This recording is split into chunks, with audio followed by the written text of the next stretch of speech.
ओम शांति।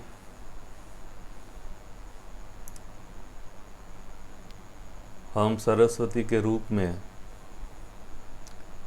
जिनको मंदिरों में पूजते हैं, जिन लक्ष्मी या जगदम्बा के दर्शन के लिए लाखों लोग लाइन लगा के खड़े हैं,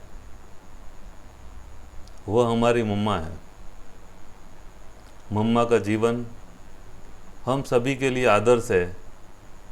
उनके जीवन से प्रेरणा लेकर हम अपने जीवन को बदल सकते हैं। इसीलिए हम मम्मा की कुछ बातें करेंगे, जो बातें हमारे जीवन में परिवर्तन करने में सहायक होंगी। मम्मा जब पहली बार आई,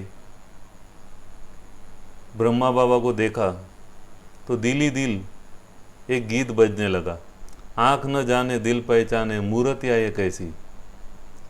ब्रह्मा बाबा का तन जो है बूढ़ा था, 60 साल का। 60 साल के बाद कोई भी बूढ़ा व्यक्ति आकर्षित नहीं करता, लेकिन मम्मा ने जब देखा तो इस बूढ़े व्यक्ति को आँख नहीं जानती है, लेकिन जैसे दिल पहचानता है कि कोई अपना है।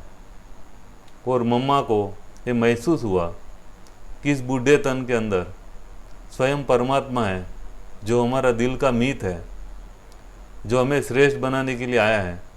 उसे पहचान लिया। और शिव बाबा ने भी मम्मा को पहचान लिया कि वही मम्मा है, यह वही जगदम्बा सरस्वती बनने वाली है, जो भविष्य में ऐसा पाठ बजाएगी कि पूरे ब्रह्मा कुमारी आश्रम में इनके आगे जाने की कोई सोच भी नहीं सकता। मम्मा जब आई तो बहुत छोटी सी थी। जब वो गीत गाती थी तो जैसे दिल से गाती थी, सबका मन मंत्रमुग्ध कर लेती थी। मम्मा का गीत सुनकर बाबा ने कहा, यह तुम्हारी मम्मा है।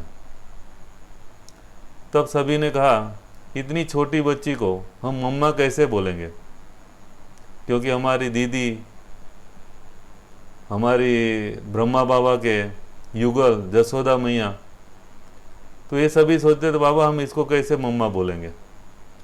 तो बाबा ने कहा कि बच्ची का पार्ट है, बाकी मैं बोलूँगा नहीं, लेकिन इस बच्ची का पार्ट है। और थोड़े दिनों के अंदर ने देखा कि जो भी मम्मा को देखता था उसको जगदम्बा या लक्ष्मी दिखाई देती थी।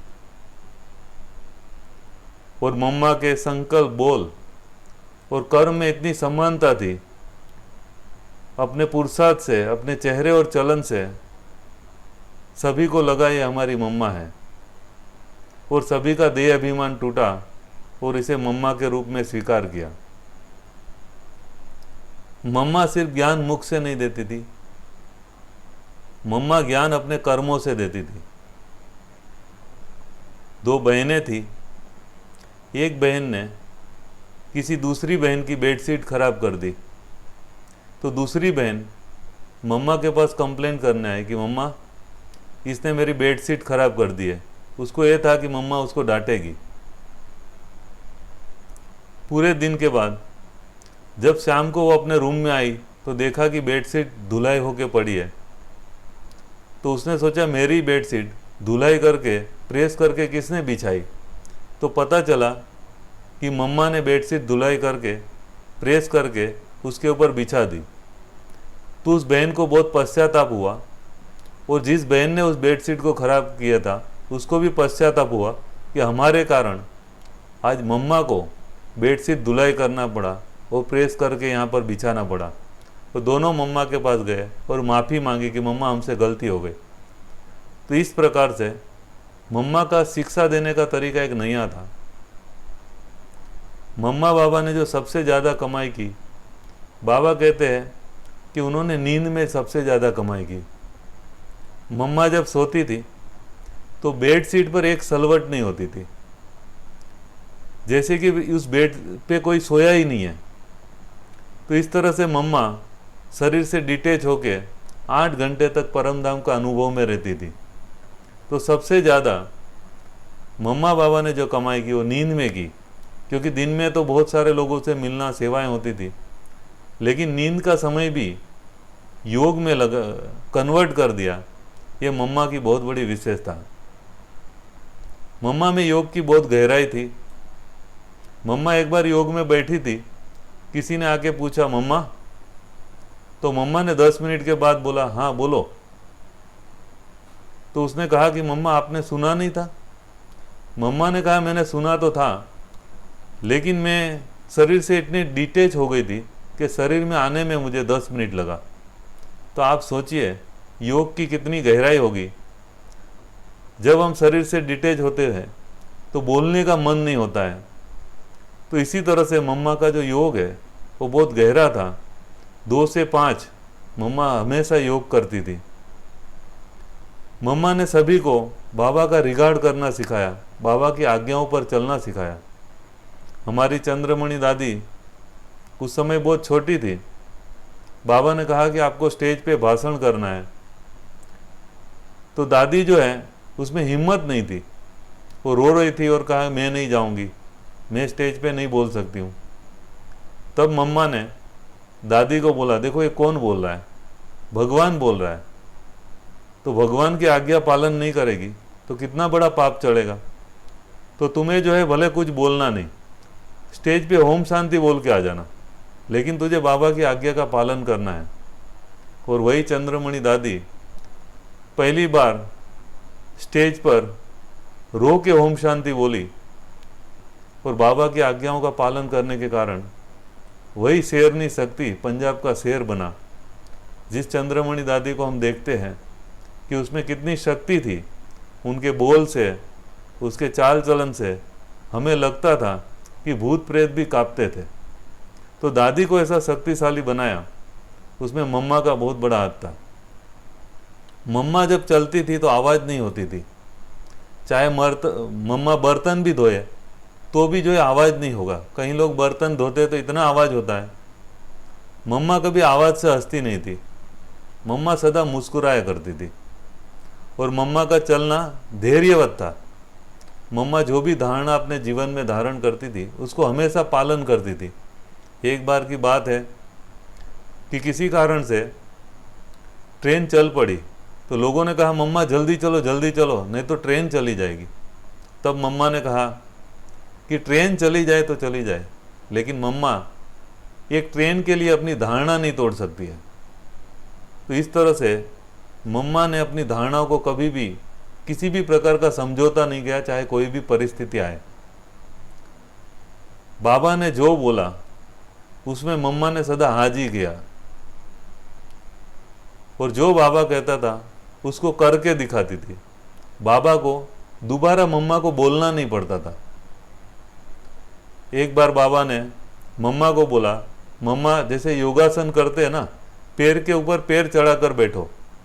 तो मम्मा से तो ऐसा हो नहीं सकता था, लेकिन बाबा ने बोला, बाबा की आज्ञा है, तो मम्मा पैर पर पैर चढ़ाना शुरू किया, लेकिन मम्मा ऐसे नहीं कर पाई। तब बाबा ने कहा देखो, अगर हठ योग से राजाई मिलती तो तुम्हारी मम्मा तो फेल हो जाती। इसलिए बाबा जो है राजयोग सिखाता है। राजयोग से जो है हम विश्व के मालिक बन सकते हैं।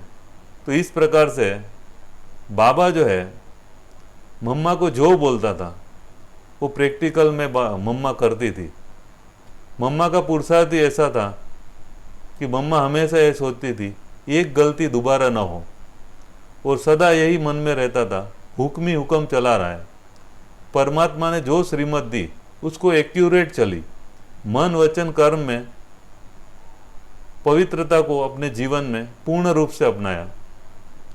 जो भी मम्मा के सामने आता था वो महसूस करता था कि उसकी अपवित्र भावनाएं नष्ट हो जाती थी, और मम्मा से जैसे एक दिव्य मूर्ति, एक माँ जैसे होती है निर्मल मन, एक माँ की भासना आती थी। तो मम्मा ने सचमुच में जगत माता बनकर सबकी पालना की। मम्मा को हमने देखा सदा निर्भय थी, चाहे कोर्ट में खड़ी रहे, मम्मा के अंदर जरा भी घबराहट या किसी भी प्रकार की डिस्टर्बेंस नहीं थी। मम्मा सदा अंगद के समान अचल अडल, हर परिस्थिति में अचल अडल थी। एक बार मम्मा ने सारे जगत गुरु को लेटर लिखा कि आप अपने को जगत गुरु कहते हो, आपको क्या अधिकार है जगत गुरु कहलाने का। आप खुद अपने घर का तो कल्याण कर नहीं पाए, घर को छोड़ के भाग गए, तो आप मुझे ये बताओ कि आपको जगत गुरु कहलाने का क्या अधिकार है। तो मम्मा के इस पत्र का किसी भी का कोई रिटर्न लेटर नहीं आया। तो मम्मा निर्भय थी, सत्य बात को बहुत अच्छी तरह से एक्सप्लेन करती थी, और बाबा जो बोलते थे उस ज्ञान को स्पष्ट करके सभी के सामने रखती थी। आज दुनिया में बहुत सारे भाषण करने वाले लोग हैं। कहीं लोग तनाव मुक्ति पर भाषण करते हैं, लेकिन थोड़ा सा कुछ ऊपर नीचे होता है तो तनाव में आ जाते हैं। कई व्यक्ति खुशनुमा जीवन पर बोलते हैं, लेकिन थोड़ी सी बात कुछ ऊपर नीचे हो तो उनका मूड ऑफ हो जाता है। लेकिन मम्मा जो बोलती थी उसके जीवन में थी, इसलिए मम्मा जैसा स्पीकर आज तक दुनिया में नहीं हुआ। मम्मा देखो इतनी आगे गई, उसका मूल कारण था निश्चय बुद्धि। आप देखेंगे मम्मा ने 5 साल की साकार वाणी भी नहीं पढ़ी, अव्यक्त वाणी एक भी नहीं पढ़ी, लेकिन फिर भी मम्मा का निश्चय इतना पक्का था, किसी भी परिस्थिति में निश्चय नहीं हिला। हमने देखा है, हमारे सामने कोई छोटी मोटी परिस्थिति आती है, हमारा निश्चय हिल जाता है, लेकिन मम्मा सदा निश्चय बुद्धि होके चली। आप देखिए मम्मा ने कितनी सेवा की। इतनी सेवा करने के बाद भी मम्मा के सामने बीमारी आई कैंसर के रूप में। आप ये सोचो, जिस व्यक्ति ने रात दिन इतनी सेवा की उसे कैंसर हो जाए तो कईयों का तो भगवान से विश्वास ही उड़ जाएगा। लेकिन मम्मा ने कभी भी बाबा को कंप्लेन नहीं की कि मेरे साथ ऐसा क्यों हुआ। सदा यही सोचा जो बाबा करेगा वो अच्छा करेगा। कभी ये नहीं कहा कि बाबा मेरे सर पे हाथ रख दो, मुझे ठीक कर दो। नहीं, जो बाबा कर रहा है, जो हो रहा है वो बहुत अच्छा है। तो ऐसे हर परिस्थिति में बाबा पर निश्चय। हमने देखा कोई बीमार हो जाता है तो कभी बाबा को भी भला बुरा कहने लग जाता है कि हमने ऐसा क्या कर्म किया जो हमारे साथ ऐसा हो रहा है। लेकिन मम्मा सदा निरसंकल्प, निश्चय में कभी भी हिली नहीं। तो हमें भी चाहिए मम्मा की तरह, कितनी भी परिस्थिति आए, कितने भी पहाड़ हमारे सामने क्यों ना आए समस्या बन के, लेकिन इन सब को पार करना है। कभी भी निश्चय में हम हिले नहीं। मम्मा का ड्रामा में भी पूरा विश्वास था। कई बार हम देखते हैं कहीं जगह बहुत सारा हंगामा हुआ, स्थापना के कार्य में बहुतों ने विघ्न डाला, तो मम्मा को किसी ने पूछा कि मम्मा आपके मन में कोई हलचल नहीं होती है? तो मम्मा बहुत मुस्कुरा के कहती थी कि कल पहले भी स्थापना हुई थी और अभी भी होनी है, चाहे कोई कितना भी करे। किसके रुकेगा सवेरा? तो सवेरा तो होना ही है, सतयुग तो आना ही है, और स्थापना का कार्य तो होना ही नहीं। तो इस तरह से मम्मा ड्रामा पर पूर्ण निश्चय होने के कारण सदा एक रस रही। उनको पूर्ण विश्वास था कि बाबा का जो ये स्थापना का कार्य है होगा ही होगा। मम्मा की मानसिक स्थिति बहुत ऊंची थी। कहते अमृतसर में एक बार बहुत बड़ा हंगामा हुआ और वहाँ पर लोगों ने सोचा कि ब्रह्मा कुमारी इसको यहाँ से उखाड़ फेंकेंगे।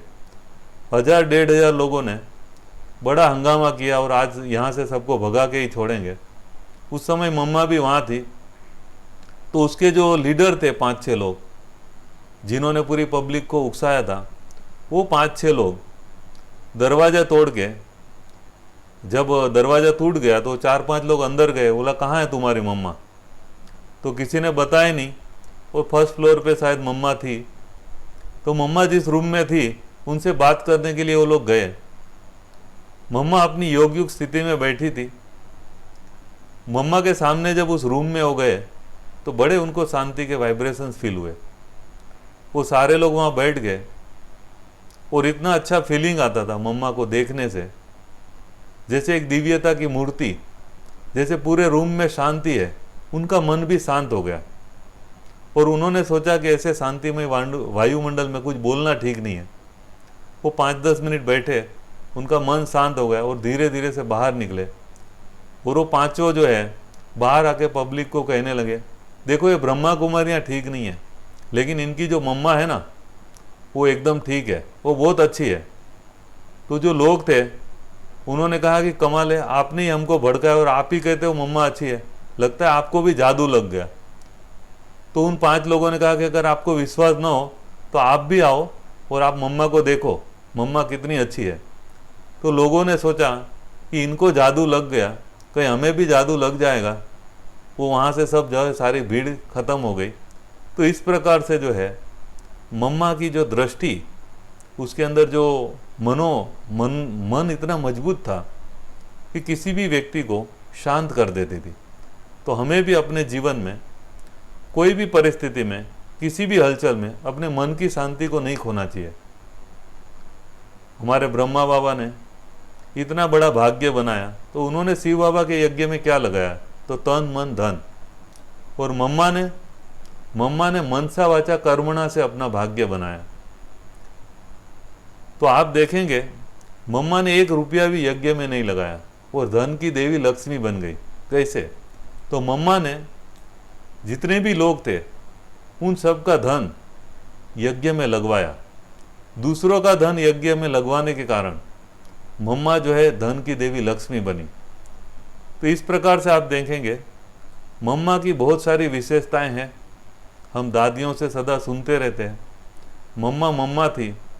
तो ऐसी मम्मा को हम न सिर्फ याद करें, लेकिन उसके जीवन में जो निश्चय का बल था, पवित्रता का बल था, हर स्थिति में एकरस थी, ऐसी एकरस स्थिति बनाएं तो हम भी उस मम्मा के सच्चे बच्चे बनेंगे। और मम्मा जहाँ कहीं भी होगी वो हमें आज भी दुआएं देती होगी, क्योंकि आखिर में भी वो हमारी माँ है। इस ब्रह्मा कुमारी संस्था के पालना के लिए बाबा ने उनको निमित्त बनाया। तो आज भी हमारे संकल्प उसके पास पहुँचते होंगे और हम मम्मा के संकल्प को साकार रूप देंगे, तो मम्मा की शक्तियों का अनुभव आज भी हम कर सकते हैं। मम्मा ने जब शरीर छोड़ा तो पहला जो संदेश मम्मा ने दिया वो बहुत अच्छा था, जो हमारे लिए एक प्रेरणादायक है। उस संदेश में मम्मा ने कहा था, जो अपने मुख से परमात्मा ज्ञान नहीं दे सकता है वो गूंगा है, जो अपने कान से मुरली नहीं सुन सकता है वो बहरा है, जो परमात्मा की श्रीमत पर नहीं चल सकता वो लंगड़ा है, और जो परमात्मा कार्य में सहयोगी नहीं बन सकता है वो लूला है, और जो अपनी दृष्टि को आत्मिक नहीं बना सकता है वो अंधा है। तो हमें जो है देवता बनना है। खंडित मूर्ति की कभी पूजा नहीं होती है, इसलिए हमें पुरुषार्थ कर अपने को मंदिर लायक बनाना है। तो हमें भी जैसे मम्मा की आज पूरे विश्व के अंदर जगदम्बा, लक्ष्मी, सरस्वती के रूप में पूजा होती है, सभी उनका गायन करते हैं, तो हम भी उसी मम्मा के बच्चे हैं। तो उसी मम्मा की कुछ धारणाएं अपने जीवन में धारण करेंगे तो ये जो है सार्थक रूप में मम्मा का जो आदर्श बनाने का या मम्मा का जो संकल्प था, ये पूरी दुनिया स्वर्ग बन जाए, उसमें हम किसी न किसी रूप से सहयोगी बन सकेंगे। ओम शांति।